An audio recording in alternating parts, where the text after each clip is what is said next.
इंडी गठबंधन की चौथी बैठक में उस नाम से पर्दा उठ गया जिसे पीएम मोदी के सामने रखा जाएगा।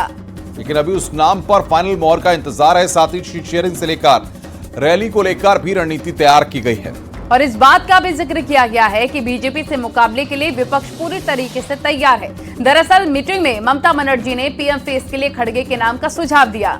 तो खड़गे ने कहा कि चुनाव के बाद ही पीएम के नाम तय होंगे, यानी पीएम फेस पर अभी भी कंफ्यूजन है। वहीं पर फिर मीटिंग में सीट शेयरिंग पर भी मंथन हुआ और सीट शेयरिंग के लिए 31 दिसंबर तक की डेडलाइन तय की गई है। इसके अलावा पूरे देश में 8 से 10 मीटिंग का फैसला लिया गया है। इसकी शुरुआत पटना से होने वाली है। साथ ही बैठक में फैसला लिया गया कि गठबंधन के साथी अलग अलग राज्यों में साझा रैली भी करेंगे। तो वहीं ईवीएम पर भी चर्चा हुई, लेकिन एकजुटता को मुद्दा बनाया गया। यानी बैठक तो हो गई, रणनीति भी तय हो गई, लेकिन क्या सीट शेयरिंग पर दिल मिलेंगे, अब ये बड़ा सवाल है। अब आपको दिखाते हैं इसी मसले पर एक पूरी रिपोर्ट।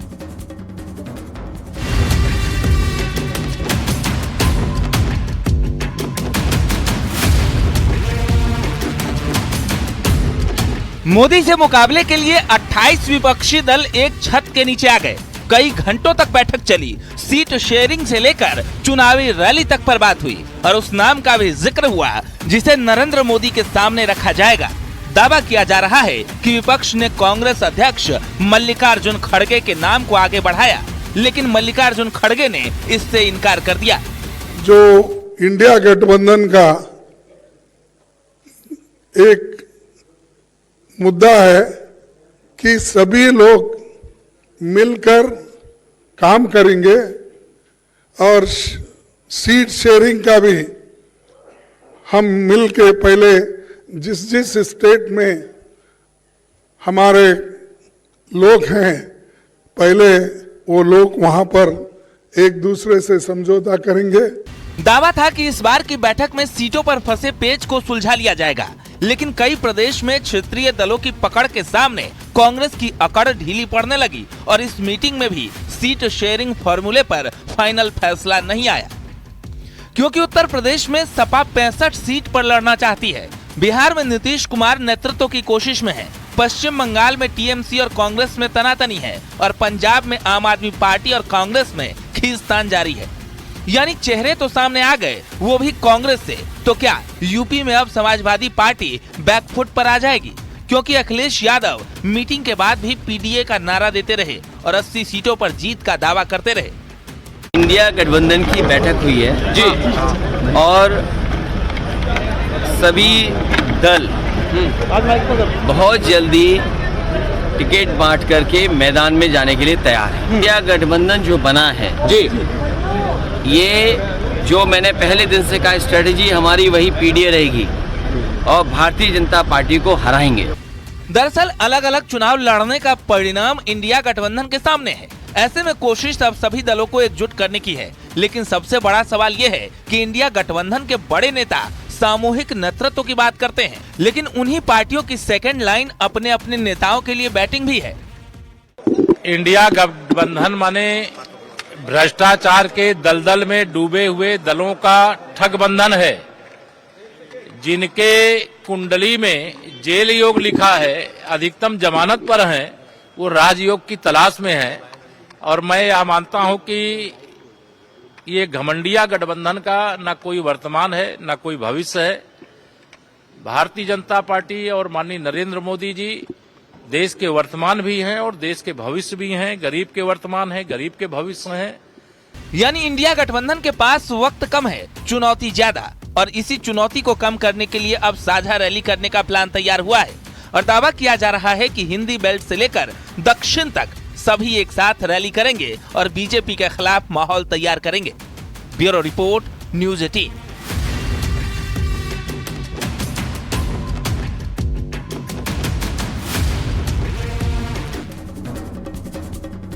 शीतकालीन सत्र के आखिरी दिन विपक्ष के हंगामे पर रिकॉर्ड तोड़ निलंबन हुआ। इसके बाद संसद के बाहर से जो तस्वीर सामने आई वो किसी को भी परेशान करने के लिए काफी है, क्योंकि टीएमसी सांसद कल्याण बनर्जी राज्यसभा चेयरमैन की मिमिक्री कर रहे थे और कांग्रेस सांसद राहुल गांधी उसका वीडियो बना रहे थे, जिस पर जगदीप धनखड़ ने आपत्ति जताई तो पीएम मोदी ने भी विपक्ष की हरकत पर निशाना साधा। प्रधानमंत्री मोदी ने कहा कि विपक्ष देश को उखाड़ने की सोच रखता है, लेकिन ऐसा नहीं होने देंगे। साथ ही उन्होंने विपक्षी सांसदों के निलंबन पर कहा, खाली सीटें भी बीजेपी सांसदों से भर जाएंगी। इतना ही नहीं, पीएम मोदी ने कहा कि अब लोगों को विपक्ष के कारनामे से जागरूक करना होगा, क्योंकि विपक्षी सांसदों का व्यवहार दुखी करने वाला है। साथ ही पीएम मोदी ने साफ संदेश दे दिया है कि 2024 में भी विपक्ष सत्ता से बाहर रहेगा। यानी जिस तरह सदन के अंदर और बाहर से विपक्ष की तरफ से वो हंगामे की तस्वीर आई, वो परेशान करने वाली है। अब आपको इस पूरी खबर पर एक रिपोर्ट दिखाते हैं।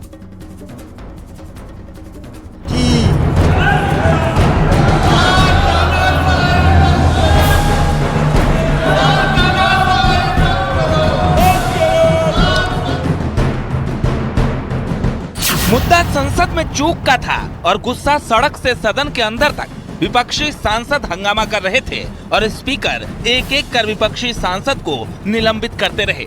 और एक वक्त ऐसा आया जब लोकसभा से 95 जबकि राज्यसभा से 46 सांसदों को संसद से बाहर का रास्ता दिखाया गया। और फिर जो तस्वीर सदन के बाहर से आई वो किसी को भी हैरान परेशान करने के लिए काफी है, क्योंकि निलंबित सांसद देश के उपराष्ट्रपति और राज्यसभा चेयरमैन जगदीप धनखड़ का मजाक उड़ाने लगे और उनकी मिमिक्री करने लगे।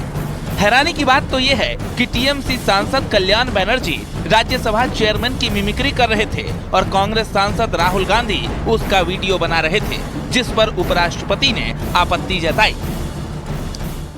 मैंने कुछ देर पहले एक टीवी चैनल पर देखा है, गिरावट की कोई हद नहीं है, गिरावट की कोई हद नहीं है। आपके एक बड़े नेता एक सांसद के असंसदीय व्यवहार को वीडियो कर रहे थे। आपसे भी बहुत बड़े नेता हैं वो। मैं तो यही कह सकता हूं, सद्बुद्धि आए, कुछ तो सीमा होती होगी, कुछ जगह तो बख्शो, कुछ जगह तो बख्शो। सांसदों के निलंबन पर विपक्ष लगातार हमलावर है, तो दूसरी तरफ पीएम मोदी ने भी संसद में हंगामा करने वाले विपक्षी सांसदों के लिए बड़ी बात कह दी और कहा कि निलंबन से जो सीटें खाली हुई हैं वो 2024 के बाद बीजेपी सांसदों से भर जाएंगी।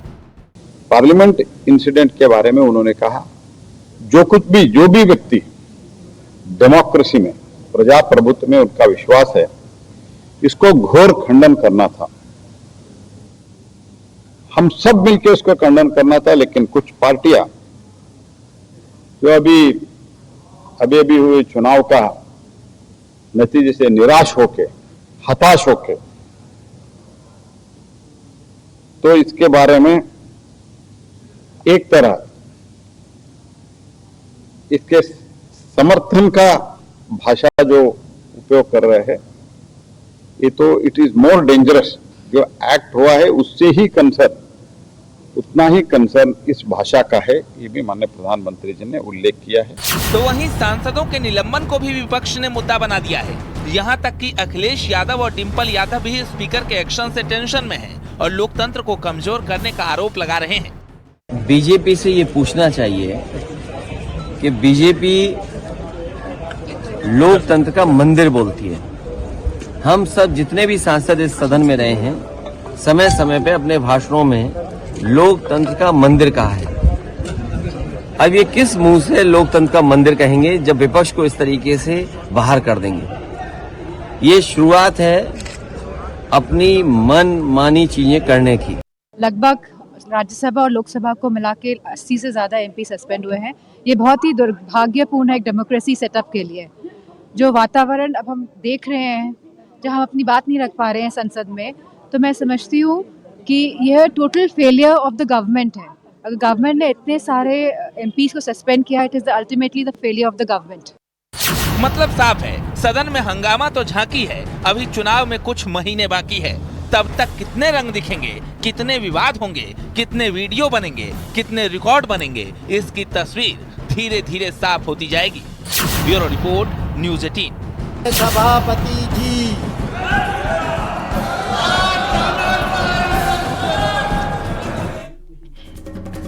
और इन सबके बीच एक बड़ी खबर आ रही है। उपराष्ट्रपति जगदीप धनखड़ की नकल करने के मामले में अब जाट एसोसिएशन कूद गया है और ट्वीट करके लिखा है कि जिस तरह से कांग्रेस ने देश के उपराष्ट्रपति और जाट समाज के गौरव जगदीश धनखड़ की खिल्ली उड़ाई है, आने वाले लोकसभा चुनाव में इस खिल्ली का हिसाब जाट समाज जरूर लेगा।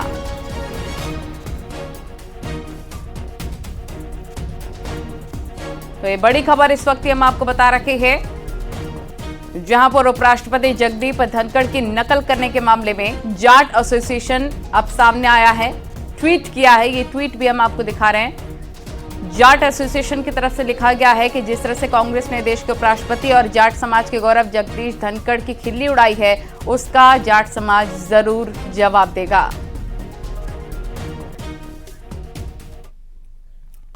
पश्चिमी उत्तर प्रदेश की 27 लोकसभा सीटों पर जीत का प्लान तैयार हो चुका है। बीजेपी अब चौधरी चरण सिंह को सम्मान दिलाकर जाटलैंड में संदेश देने की कोशिश कर रही है, जिसकी शुरुआत सीएम योगी मुरादाबाद से करने वाले हैं। दरअसल 2023 दिसंबर को सीएम योगी चौधरी चरण सिंह की प्रतिमा का अनावरण करेंगे, जो 51 फीट की बनी है और इसे मुरादाबाद के बिलारी में स्थापित किया जाएगा।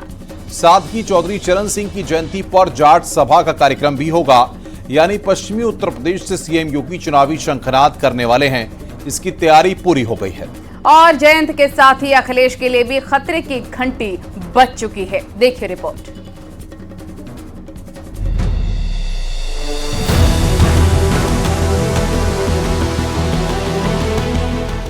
जाटलैंड की जंग में अब सियासी सुरंग खोदी जा रही है। जयंत के तथाकथित गढ़ में वोट बैंक की सेंधमारी हो रही है और चौधरी चरण सिंह के नाम पर जाटों को साधने की कोशिश हो रही है, जिसका प्लान तैयार हो चुका है।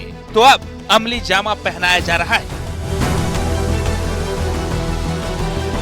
पहले चौधरी चरण सिंह के नाम पर सरकारी छुट्टी की घोषणा, तो अब चौधरी चरण सिंह की प्रतिमा लगाने का फैसला कई मायनों में खास हो जाता है, क्योंकि सीएम योगी खुद मुरादाबाद में चौधरी चरण सिंह की 51 फीट ऊंची प्रतिमा का अनावरण करेंगे।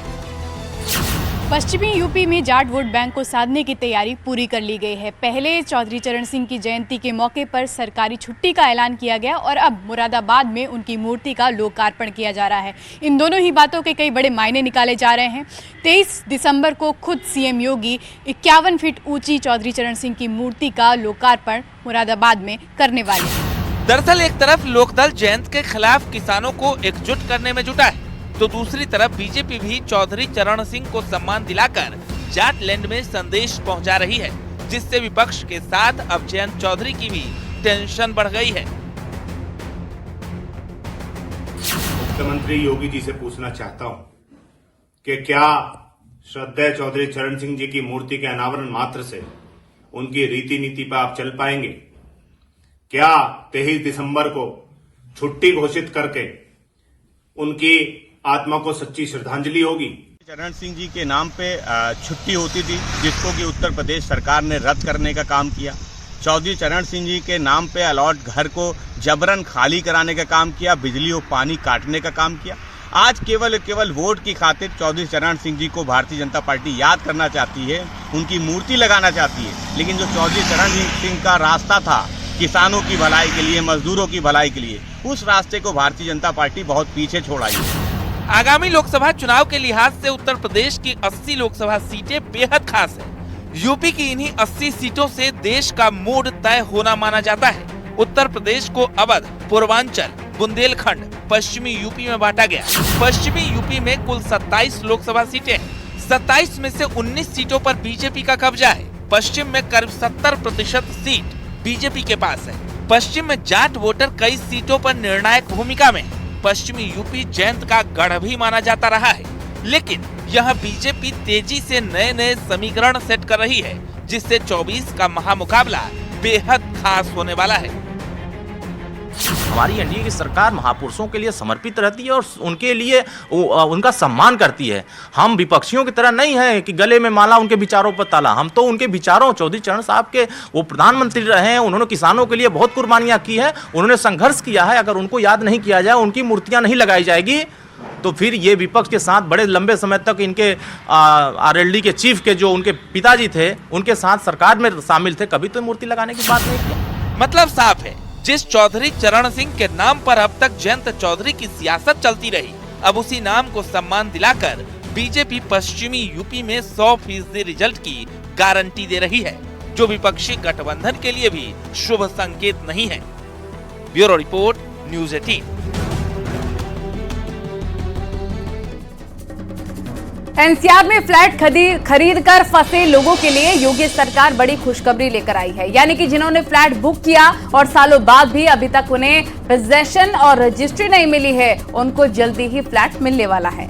रियल एस्टेट को लेकर नीति आयोग के पूर्व सीईओ अमिताभ कांत की रिपोर्ट पर सरकार ने बड़ा फैसला लिया है। इसके तहत एनसीआर में फंसे 2,40,000 बायर्स को उनके सपनों का घर मिल जाएगा। फ्लैट का पोजीशन और रजिस्ट्री जल्द होगी। अधूरे प्रोजेक्ट जल्द और तय समय में बनकर तैयार होंगे। कोविड के जीरो पीरियड का लाभ डेवलपर्स को मिलेगा, जिससे कि रियल एस्टेट कारोबार को बूस्ट मिलेगा। जीरो पीरियड का ब्याज दर सरकार ने माफ कर दिया। 1 अप्रैल 2020 से 31 मार्च 2022 तक, यानी 2 साल के जीरो पीरियड का ब्याज डेवलपर्स को नहीं देना पड़ेगा।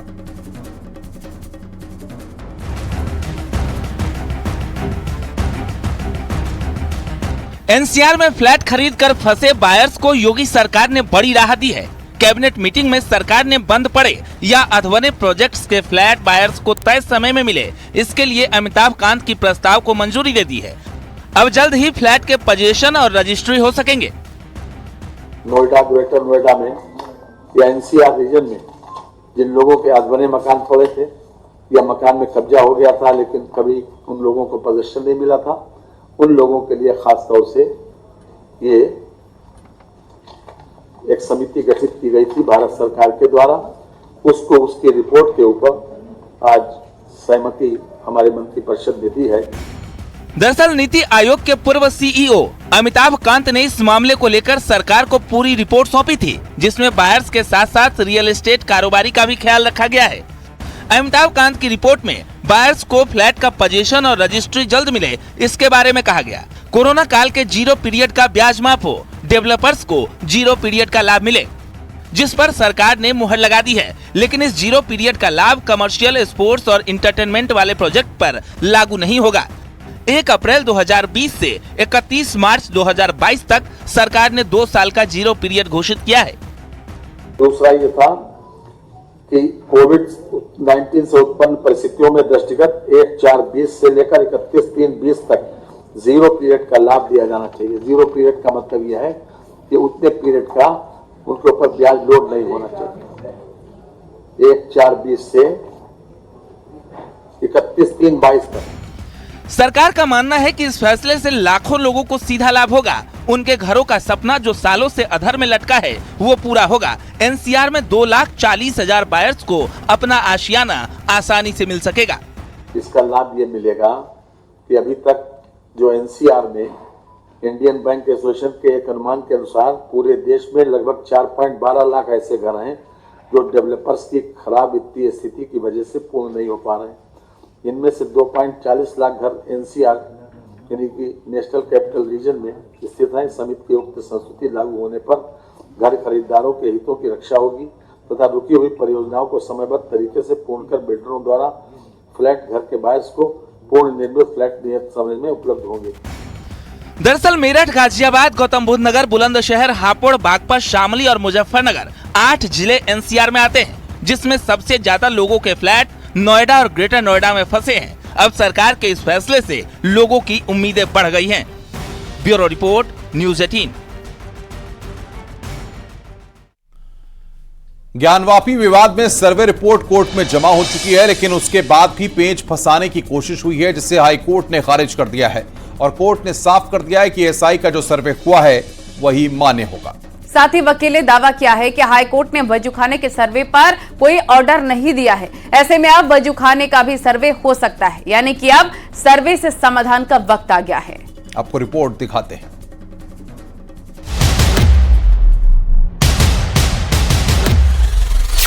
अगर हम उसको मस्जिद कहेंगे तो फिर विवाद होगा। त्रिशूल मस्जिद के अंदर क्या कर रहा है, जो वहां की दीवारें चिल्ला चिल्ला के कहती हैं, और उन ऐतिहासिक साक्ष्यों को भी देखने की आवश्यकता है। आजादी के बाद इन सांस्कृतिक प्रतीकों का पुनर्निर्माण आवश्यक है।